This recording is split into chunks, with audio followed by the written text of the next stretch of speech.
Eh, yo vengo de Perú, Universidad del Pacífico. Soy profesor hace muchos años en esa casa de estudios en Lima, Perú. De hecho, Ernesto Bazán fue mi alumno y uno de mis mejores alumnos, y no lo digo porque me haya invitado, porque era un crack, sobre todo con los números. Además, hincha de Sporting Cristal, así que tenemos bastantes cosas en común.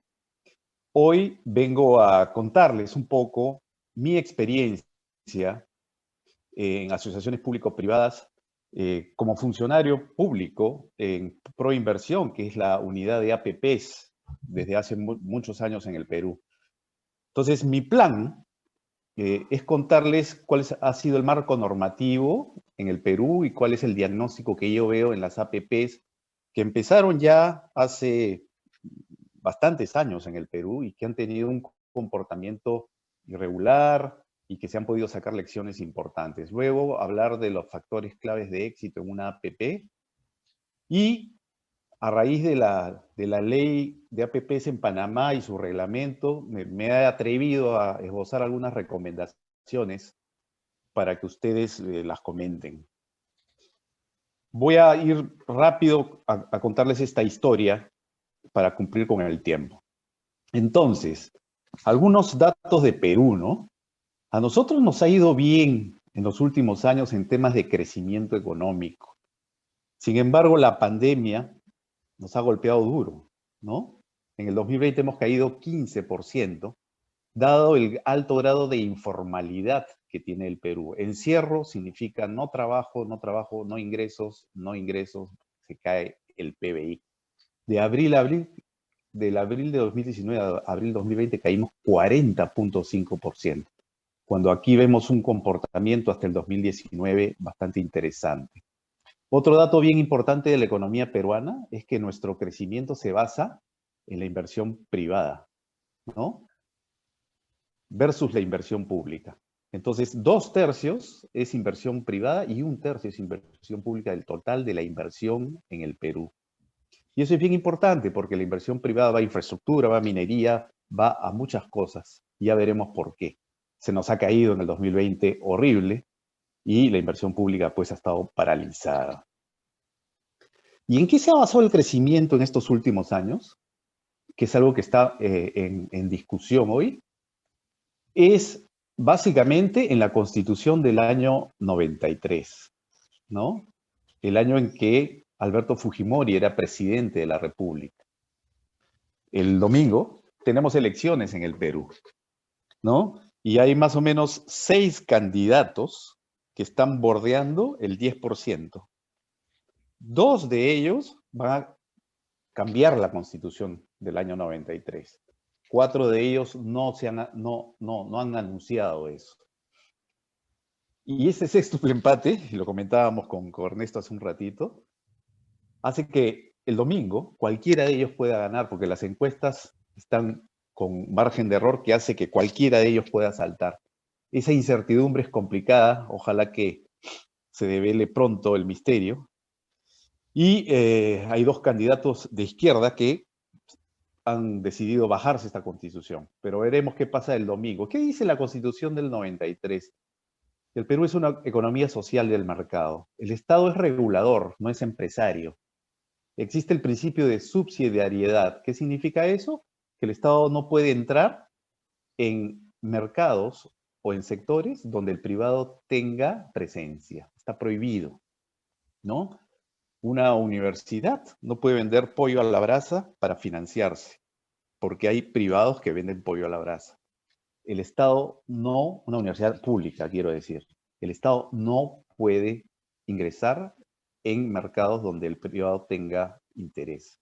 El mercado es libre y el tratamiento es igualitario a la inversión nacional y extranjera. En respecto a la contratación estatal y al tema de infraestructura, que es lo que nos reúne hoy día, ¿no? Existen 3 formas de contratar infraestructura en el Perú. El primer caso es la obra pública tradicional, la ley de contrataciones del Estado, que es la más conocida, la más difundida, que existe pues desde hace muchos años. En segundo lugar tenemos la ley de APPs y de iniciativas privadas, que es una ley del año 2008 que ha sido renovada en el año 2018. Y la ley de obras por impuestos, que también existe desde hace algunos años y que corresponde a una metodología donde las empresas pueden hacer proyectos de inversión pública contra el impuesto a la renta futuro que tengan que pagar. Aquí hay muchas mineras, muchos bancos, muchas empresas muy grandes que realizan obras alrededor de la comunidad donde están, ¿no? Para, digamos, tener una buena relación con su entorno y pagan esas obras con impuesto a la renta futuro. Nosotros hoy nos vamos a concentrar aquí, en la ley de APPs en el Perú. Rápidamente, yo veo tres ventajas de trabajar con una APP versus una obra pública. La primera es que en una APP existe un contrato de concesión de largo plazo entre una sociedad vehículo del proyecto que se encarga durante 20, 25 años de construir, pero también de operar y mantener. Esa es una buena ventaja.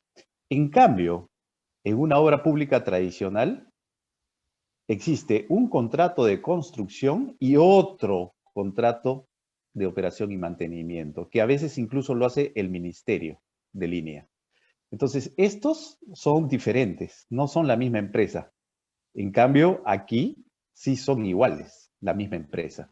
Esa es una gran ventaja, tener la operación y mantenimiento garantizada durante 20, 25 años. La segunda ventaja es que en una APP el privado, ¿no?, usa deuda y patrimonio levantando dinero al mercado de capitales para financiar la obra. En cambio, en una obra pública tradicional, el gobierno toma deuda o se endeuda o invierte con recursos propios inmediatamente en el año cero para financiar la obra.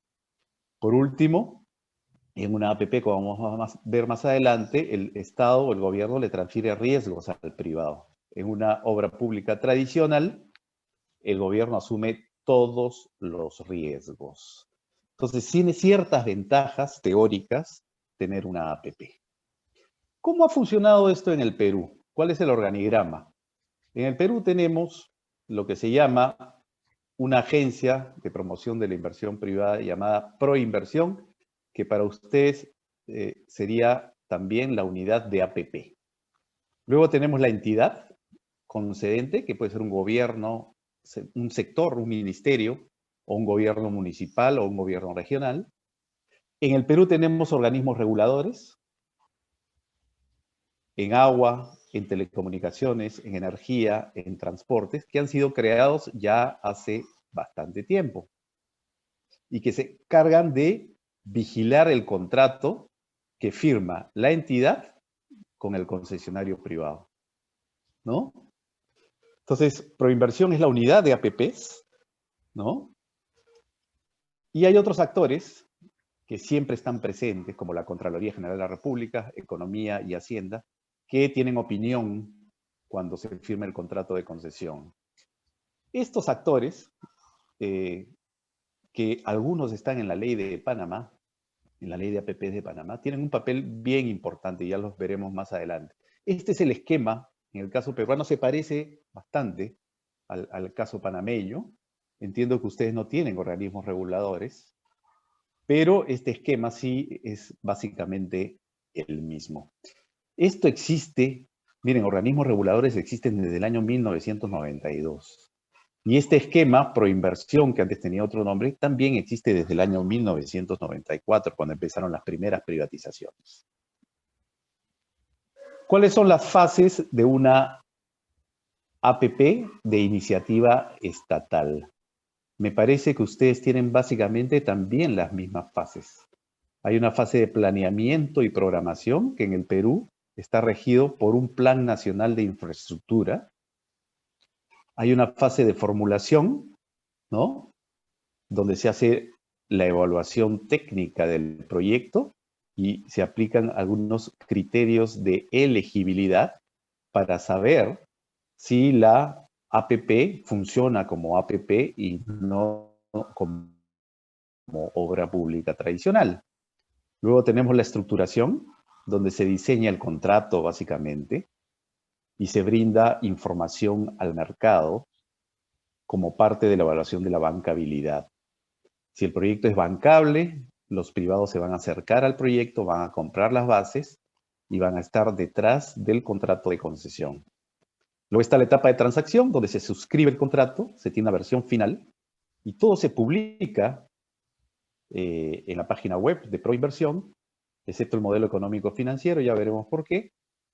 Finalmente se cierra el proyecto, se hace un cierre financiero y se comienza la ejecución contractual, donde aparecen las posibilidades de adendas y donde toda esa información se registra en el Registro Nacional de Contratos.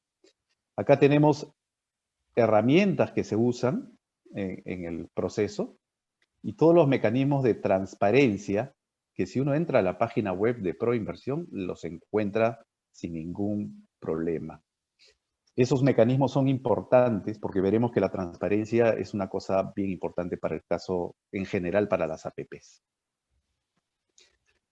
Pero una segunda modalidad son las iniciativas privadas que, digamos, son propuestas enviadas por el sector privado para realizar proyectos APPs, ¿no? La idea es que si el privado tiene alguna idea nueva y el Estado tiene interés en realizarla, bueno, se produce una petición de gracia por parte del privado y el Estado lo analiza, ¿no? El Estado puede declararlo de interés o puede desecharlo. Las iniciativas privadas pueden ser autofinanciadas o cofinanciadas. Y son iniciativas donde el privado ofrece una solución innovadora. Pero también hay casos donde el Estado mismo abre ventanas de oportunidades y ofrece 3 o 4 proyectos crudos para que el privado los desarrolle y presente iniciativas privadas fuera del plan de infraestructura y fuera de las iniciativas estatales. 2 canales para las APPs en el Perú. Muy bien, ¿cómo le ha ido al Perú en esos temas a lo largo de la vigencia de la ley de APPs? Fíjense, acá tenemos el número en la curva roja, el número de APPs otorgadas a lo largo de los años. Y las barras son los montos de inversión adjudicados a lo largo de los años. Entonces hay una historia bastante interesante y montos bastante interesantes. Aquí, por ejemplo, se otorgaron la línea 2 del Metro de Lima y el gasoducto sur del Perú en el año 2014. Y inversiones interesantes a lo largo de los años, que vamos a ver en detalle un poquito más adelante.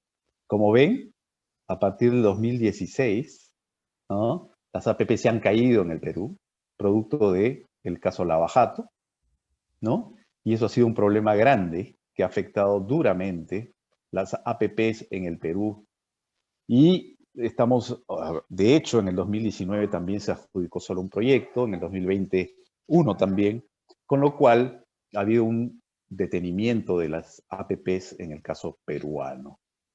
Y eso hay que sopesarlo y hay que combatirlo. Vamos a discutirlo seguramente más adelante.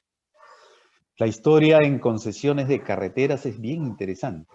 Tenemos alrededor de 16 concesiones de carreteras desde el año 2005. En todas estas carreteras, los privados se han hecho cargo de la construcción, operación y mantenimiento. En estas carreteras hay de todo. Hay vías que tienen peaje, sobre todo la Panamericana, pero hay vías de penetración que no necesariamente tienen peaje y son cofinanciadas.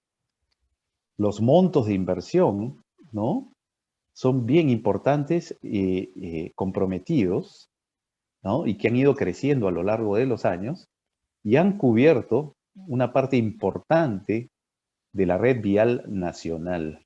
Entonces, en esta lista de carreteras concesionadas, digamos, el Estado ha comprometido dinero para que la operación y mantenimiento esté a cargo del privado a través de APPs. Sigo con Perú.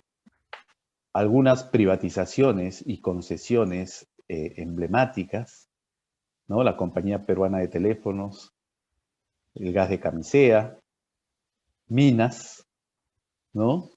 El Aeropuerto Internacional Jorge Chávez, algunas carreteras de penetración, otra mina, la línea 2 del Metro del Callao con 5.749 millones de dólares de inversión, ¿no? Bandas de telecomunicaciones, y hay muchísimos ejemplos, como vamos a discutir también. De hecho, ya entrando al tema de APPs y de la ley de APPs de concesiones, fuera de las privatizaciones en el Perú, se han hecho más de 125 APPs. En promedio tienen 26.2 años de vida, de plazo.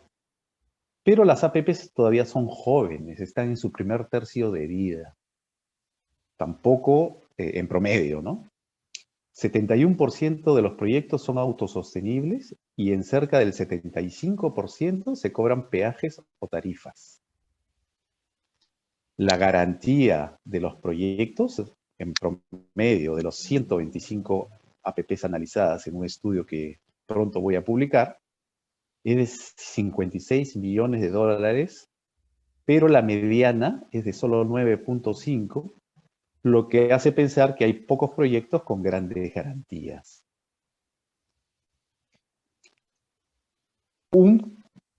Una APP toma en promedio, ¿no?, más de año y medio o alrededor de año y medio, desde la convocatoria hasta la fecha en que se suscribe el contrato.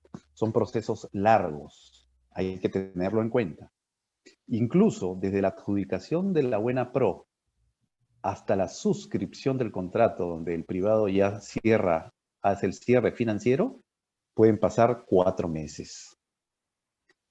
Es importante saber que solo 2.5 consorcios empresas llegan a presentar una oferta económica en promedio. O sea, pueden haber 4 o 5 postores, pero solo 2.5 llegan a presentar una oferta. Y ojo, esto es bien importante, el 26.5% de los proyectos solo presenta una oferta económica, hay un solo postor. Y eso puede ser complicado si el proyecto no está bien estructurado. 3 postores se quedan en el camino, no llegan a presentar una oferta. Compran las bases, van a la licitación, pero no presentan la oferta. Y eso puede ser un problema de competencia efectiva. Por último, las APP son caras. El consorcio privado ganador, que ustedes también tienen ese esquema, tiene que financiar a la unidad de APPs y cada proceso le cuesta casi en promedio 2.4 millones de dólares por gastos. Pues las APPs tienen más sentido cuando los montos de inversión son más altos. Algunos hallazgos para el caso peruano, ¿no?, son que se han encontrado muchas apuestas agresivas. Miren,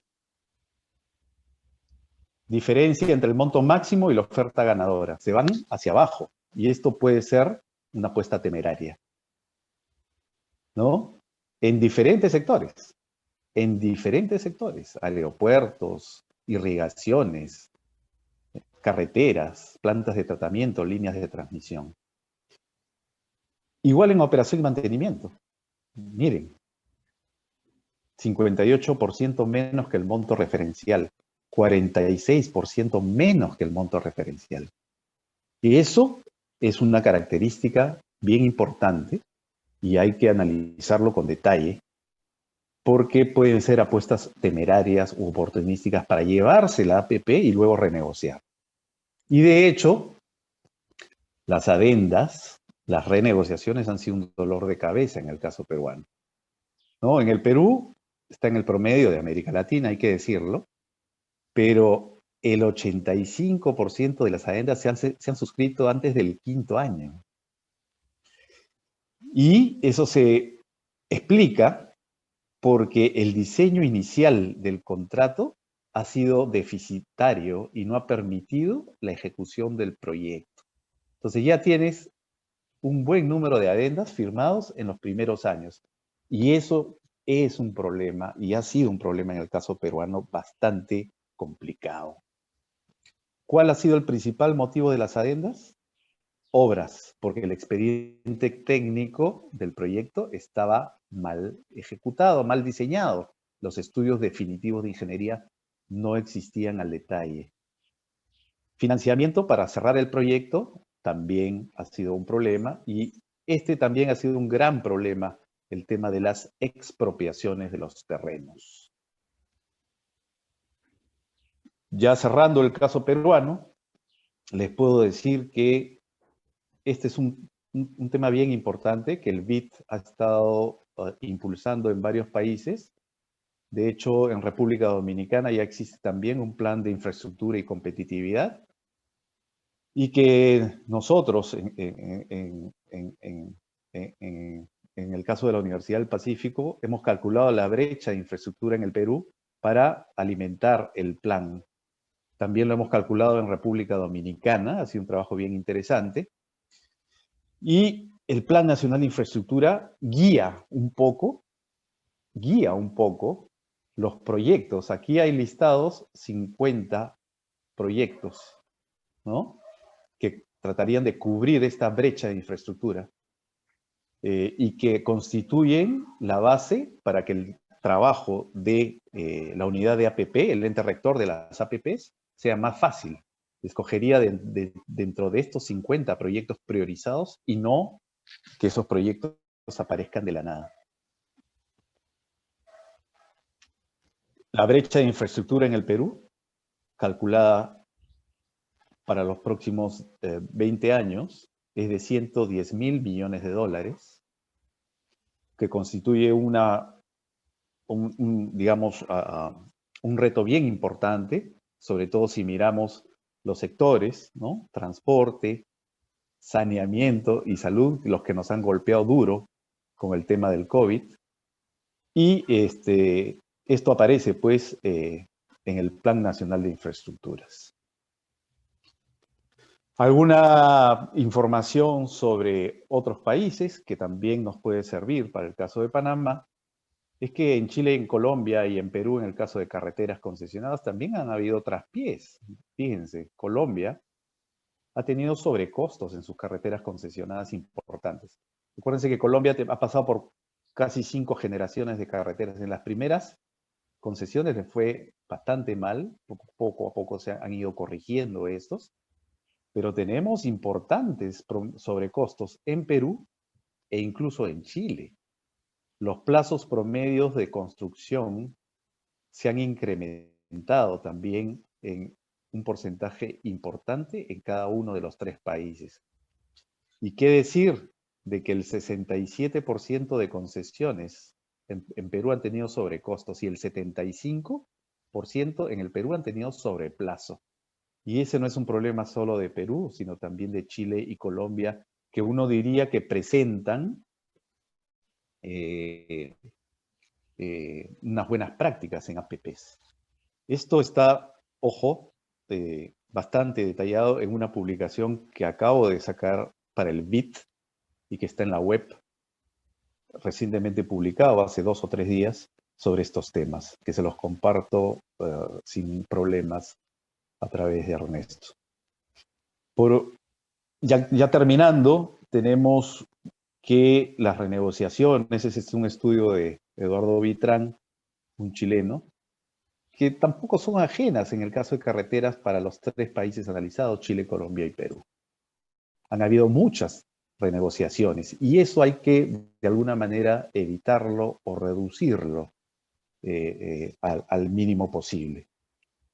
Y entrando un poco al detalle de lo que yo creo que son los factores claves de éxito en las APPs, con esto terminado de alguna manera el caso peruano, tenemos que esta agencia, la unidad de inteligencia, es una agencia que, digamos, estudia el marco normativo de las APPs. Uno observa que Perú está en una buena posición, Chile y Colombia puntean, pero tienen problemas. Panamá, antes de las leyes que han sacado últimamente, está en el puesto 14. Yo creo que con las leyes que han sacado va a subir notablemente. Pero el marco normativo no lo es todo, como hemos visto. Hay que estar detrás de los... el diablo está en los detalles, como bien se sabe. Entonces, ¿qué creo yo que... cuáles son las características de una APP idónea? Primero, diría yo, que el arte de tener una buena APP es hacer un buen contrato de concesión. ¿Qué significa hacer un buen contrato de concesión? Repartir los riesgos de manera adecuada. ¿Qué significa eso?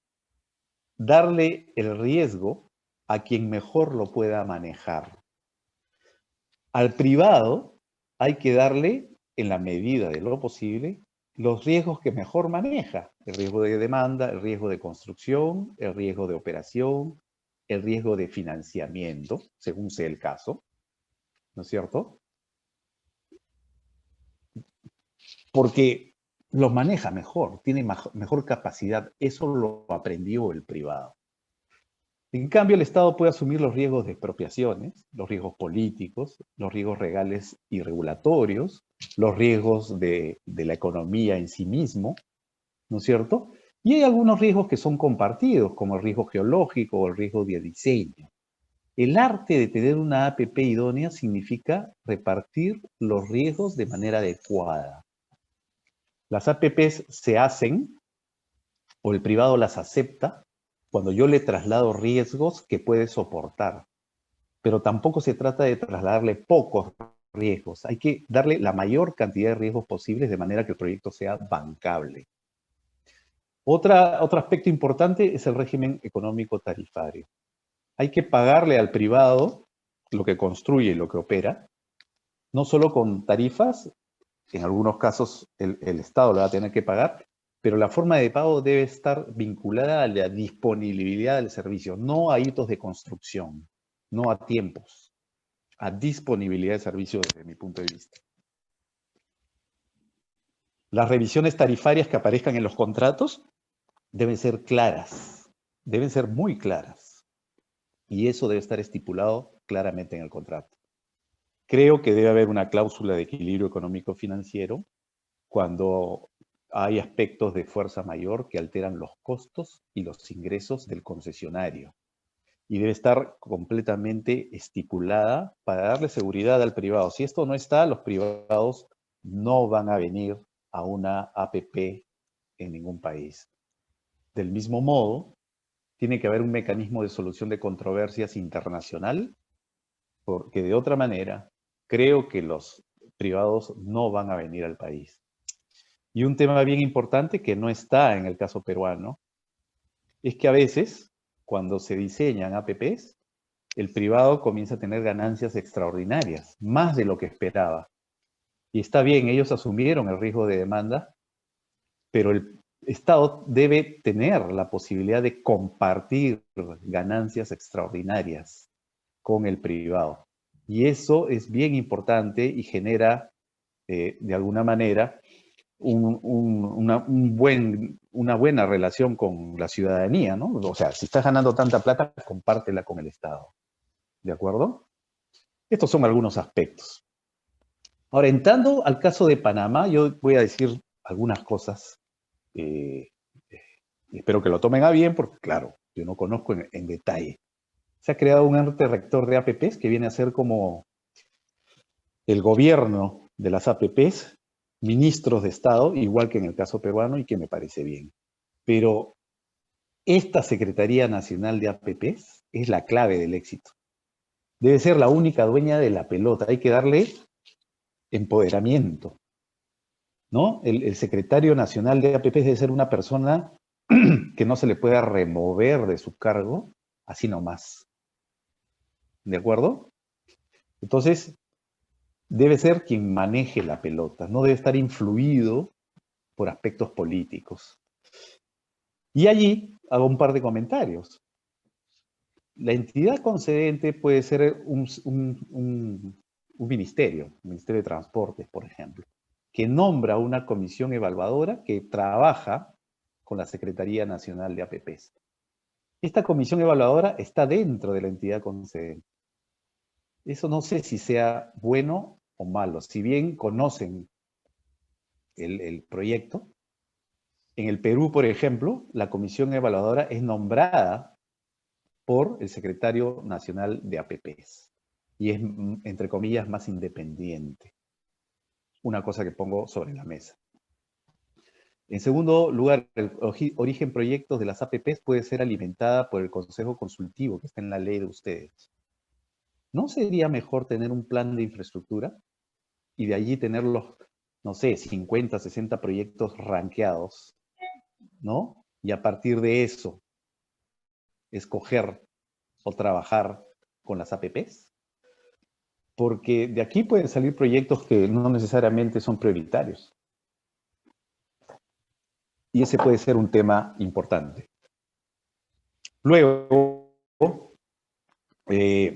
yo sugiero publicar todo. En la web tiene que estar todo, los oficios, los circulares, las consultas. Todo es lo mejor. Marco presupuestario. Hay que tener cuidado con los compromisos firmes y contingentes a los cuales va a tener el presupuesto de la República cuando se firmen APPs. No hay que llenarse de APPs. Y por último, mucho cuidado con esto, ¿no? Si comienzan a opinar y se comienzan a dar procesos duplicados o sobre procesos en la licitación, esto va a demorar más de 1 año y medio, va a demorar 2 años. Hay que tener mucho cuidado con el rol de la Contraloría. Yo creo que tiene que haber un control concurrente, no después. Porque si es después, los funcionarios van a tener temor a la firma y eso puede ser un problema de avance de las APPs.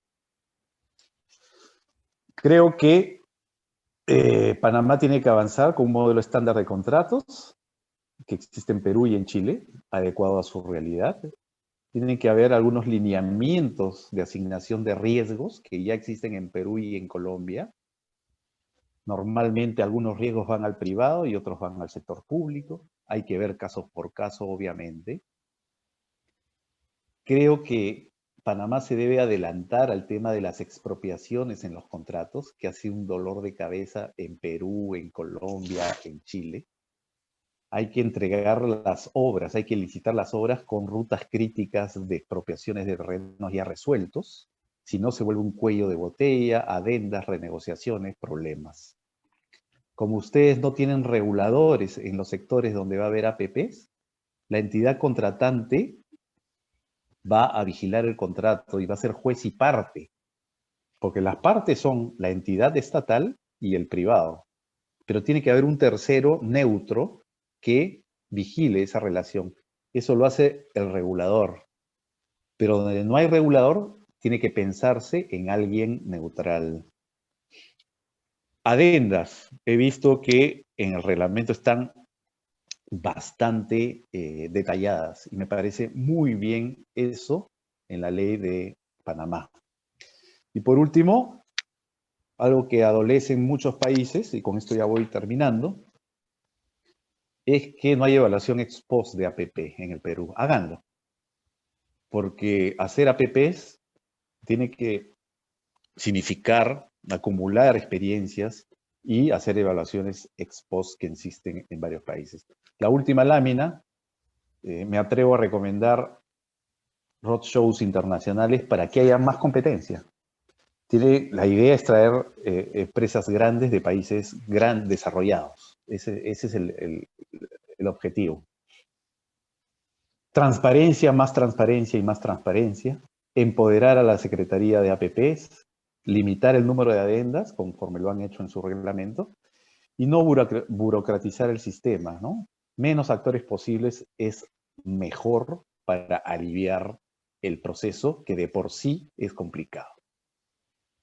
Muchísimas gracias por la atención. Creo que he terminado en el tiempo estipulado. Muchas gracias a todos.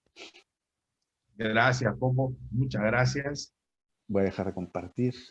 Por acá vamos a ver si tenemos algunas preguntas. Bueno, digamos que es un tema que tiene que ver, por lo menos como yo lo veo, y es el tema de la corrupción. Probablemente es una de las principales amenazas a que estos proyectos se puedan desarrollar con mayor facilidad, ¿no? Y yo creo que casi ningún país de Latinoamérica se ha librado de este tema. Entonces, cuando uno analiza algunos casos, pues lo que se ha encontrado es que para bien o para mal ganan el contrato, ¿no? El contrato de concesión, y la corrupción llega por el lado de la renegociación, ¿no? O sea, se encargan de que vengan las renegociaciones y de esa manera compensan la menor oferta y seguramente mucho más, ¿no? Entonces, ese tema, de acuerdo a lo que tú has visto en varios países, eh, ¿cómo lo podemos manejar? ¿Qué podemos hacer al respecto, ¿no? Porque pues, yo pienso que no es un tema menor, ¿no? No. Sí, es un tema muy complicado, pero efectivamente la mayoría de renegociaciones en el Perú han sido por renegociaciones de obra. ¿Qué significa eso? Y de expropiaciones. ¿Qué significa eso? Que cuando se ha licitado el proyecto, no estaba lo suficientemente maduro. ¿Qué quiere decir eso? Que los estudios que estaban detrás de ingeniería, que estaban detrás de la licitación, ¿no es cierto?, no llegaban a temas de factibilidad. Entonces, ¿qué pasa cuando tú licitas un proyecto que no tiene nivel de factibilidad, que no tiene un estudio apropiado de expropiaciones, que no tiene detrás un buen programa de financiamiento, que no tiene, digamos, algunas cláusulas que limiten las adendas? Entonces, hago una apuesta temeraria, ¿no? Gano la concesión y luego me voy a la renegociación. Y la renegociación es fácil de hacerla, porque si el proyecto está mal hecho, el privado tiene la razón. Se produce la renegociación, ¿no? Y aunque la renegociación tenga sentido, ya constituye un mal precedente, ¿no? Del cual no pueden salir. Entonces yo sugiero, o sea, varias cosas. Traer más competidores, tener proyectos más elaborados, más maduros, para que las licitaciones se lleven a cabo en forma adecuada. Eso reduce la posibilidad de adendas. Perfecto, excelente. Por aquí nos hacen una pregunta sobre los contratos llave en mano. En Panamá se están o se van a llevar a cabo muchos proyectos llave en mano que implica que obviamente se le da la buena pro a una empresa que se encarga de la construcción y del financiamiento, ¿no? Y entonces, cuando el proyecto está listo y terminado, el Estado les paga. Entonces, eso tiene una connotación importante en las finanzas públicas, porque mientras el proyecto no se ha terminado, el Estado no lo registra como un gasto, simplemente es un contingente, ¿no? Pero no te afecta el déficit fiscal. Pero en algún momento va a tener que ser, va a tener que afectar las finanzas públicas, ¿no? Entonces, eso se está haciendo mucho aquí, se ha hecho mucho, se va a seguir haciendo. ¿Cómo lo ves tú y pues, ¿qué opinión te merece ese tipo de contratos? Fíjate, creo que Panamá va a virar con la buena ley que tienen. Yo creo que digamos, haciendo las cosas con transparencia, las APPs yo creo que van a avanzar y van a reemplazar estos contratos llave en mano. Creo que las APPs tienen su tratamiento en finanzas públicas muy detallado. Creo que en el Perú se ha tratado bien, en Chile y en Colombia también. Estos pasivos firmes y contingentes hay que registrarlos en el presupuesto general de la República de manera adecuada. Con los pasivos firmes no hay problemas porque son compromisos que adquiere el gobierno y que tiene que desembolsar sí o sí en los próximos 20 o 25 años. Pero los pasivos contingentes hay que modelarlos bonito, a través de simulaciones, con economía detallada que seguramente Ernesto tú conoces, donde, por ejemplo, las garantías financieras y no financieras entran al detalle. Por ejemplo, un ingreso mínimo garantizado que le ofrece el Estado a un privado que va a trabajar en una carretera, existe una probabilidad de que suceda o que no suceda. Pero si sucede, como está sucediendo en el caso del Perú cuando ha habido la pandemia, eso se activa. Y si se activa, tiene que estar en las finanzas públicas vinculado a un pasivo contingente. Entonces, ese tratamiento que hay que hacer a lo largo de las APPs es importante. Creo que es mejor hacerlo así que el tratamiento que se le da a los proyectos llave en mano, que es, entre comillas, mentiroso, y que yo creo que, digamos, debería reemplazarse ya, ¿no? O sea, las APPs es el camino para evitar estos problemas de tratamiento de ese tipo de problemas financieros. Sí. Ahora, otra cosa, en Panamá no tenemos, hasta donde yo sé, un plan de infraestructura serio como el que hizo Perú o el que tú trabajaste para República Dominicana. ¿Cuánto tiempo nos toma hacer un estudio así con alto nivel de seriedad? ¿Cuánto tiempo nos puede tomar? Yo creo que les podría tomar entre 6 meses y un año. Hay que hacer varias cosas. Depende, obviamente, de la información que se tenga en cada uno de los sectores, ¿no? En República Dominicana se hizo muy rápido. En 6 meses ya tenían volteado el tema. Un plan de infraestructura tiene varias ventajas, porque en primer lugar te dice cuál es la brecha, qué es lo que te falta invertir en cada uno de los sectores para alcanzar niveles de servicio de países desarrollados. En segundo lugar, de toda la gama de proyectos que tienes, entre obras públicas tradicionales, APPs o lo que tengas, te dice cuáles son los prioritarios. Y para eso hay una metodología de priorización que el BID y muchos planes de infraestructura en Australia, en Reino Unido, han puesto sobre la mesa. De hecho, Perú contrató a una consultora inglesa para que les haga el estudio de priorización. Y se ranquean pues 50 proyectos con sus montos de inversión, o 60 o los que sean, los que alcancen financieramente, de acuerdo a ciertos criterios, ¿no? De impacto social, de financiamiento, de productividad, etcétera. Lo que ordena la casa, ¿no? Ese es el objetivo, ordenar.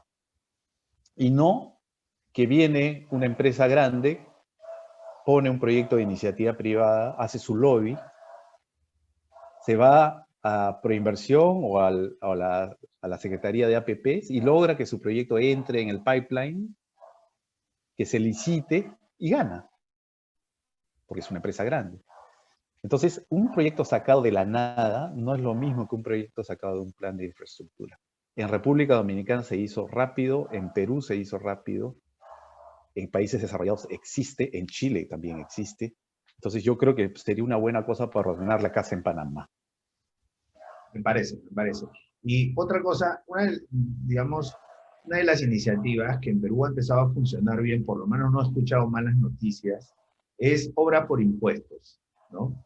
¿Qué nos puedes comentar sobre esa iniciativa de obras por impuestos? Es decir, si un banco quiere hacer una obra, ¿no?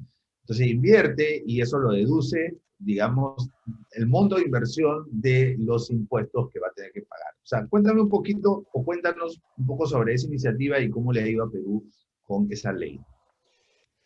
A ver, la ley de obras por impuestos existe ya desde hace algunos años, alrededor de 10 años, y ha ido evolucionando a través del tiempo, ¿no? Primero se permitían solo en el gobierno nacional, después ha pasado a los gobiernos regionales, a los gobiernos locales e incluso a las universidades públicas.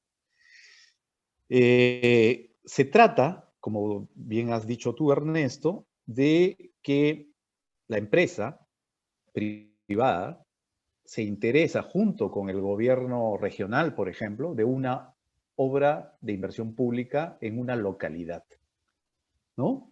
Por ejemplo, Antamina está en Huaraz y Antamina quiere, digamos, tener una buena relación, porque de eso se trata estas obras por impuestos, con la comunidad aledaña, y entre el gobierno local y la empresa deciden hacer una obra de saneamiento para la comunidad aledaña. El privado, en este caso Antamina, se encarga, por ejemplo, de hacer todo el proceso, de completar el expediente del Sistema Nacional de Inversión Pública e incluso de lanzar el concurso para la construcción de la obra.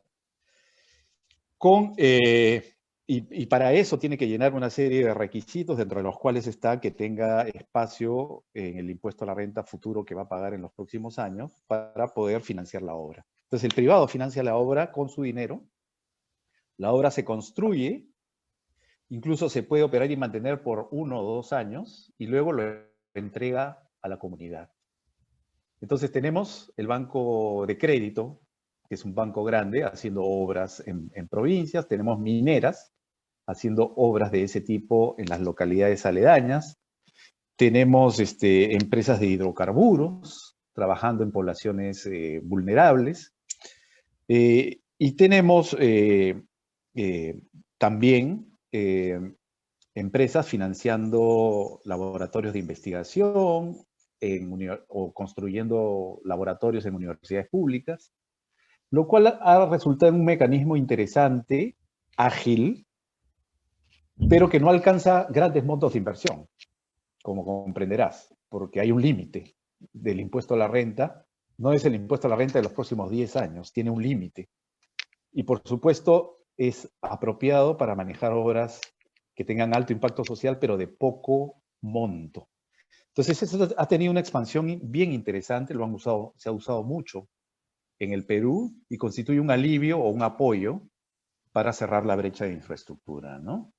Entonces, es creación peruana, además, y ha sido exportada a Colombia a través de Proinversión. Proinversión maneja las obras por impuestos y podría ser un buen punto para desarrollar algunas obras pequeñas.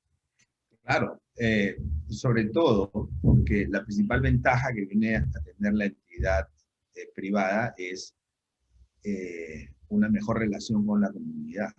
Así es. En el caso de Perú, las mineras, los bancos también tienen una relación tensa con las comunidades, con la sociedad, más en esta época en que pues, hay complicaciones crediticias, ¿no? Entonces eso puede ser una oportunidad. Así es. Y el tema de la valoración o la valorización de las obras, ¿no? Para evitar ahí cualquier arbitraje, ¿cómo se hace? ¿Quién es el responsable de valorizar estas obras y decir, bueno, esto te voy a considerar tanto de impuestos? Bueno, sí, hay todo un el procedimiento en el Sistema Nacional de Inversión Pública, ¿no? Una vez que se obtiene la aprobación de los estudios de preinversión a nivel de perfil, de prefactibilidad o de factibilidad, eso define un valor de la obra. Evidentemente, en el caso de obras por impuestos, también hay sobrecostos, ¿no? Que no se ha hecho un estudio al respecto, pero yo intuyo que son bastante bajos, pero sí está permitido pues un rango, porque a la hora de estar en la cancha pues pueden haber algunas diferencias, pero constituyen pues un problema menor desde mi punto de vista, Claro. dada que las obras además son de no tan alto monto, ¿no? Entonces eso ha sido manejado con un buen proyecto de preinversión. Claro, por acá también te saluda nuestro amigo Víctor Pinatea,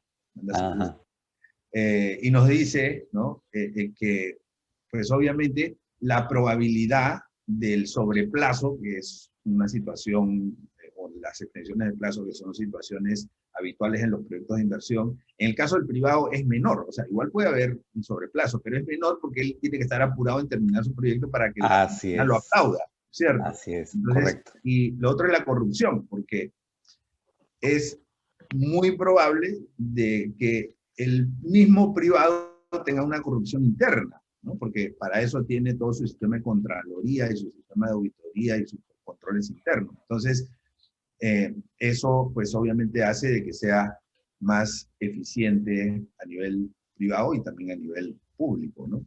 Sí, Muy es bien. correcto. Perfecto. Bueno, Popo, se nos fue el tiempo. La verdad que nos quedaríamos conversando.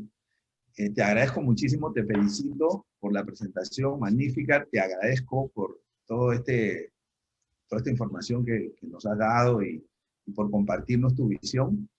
Y bueno, espero que haya una próxima oportunidad.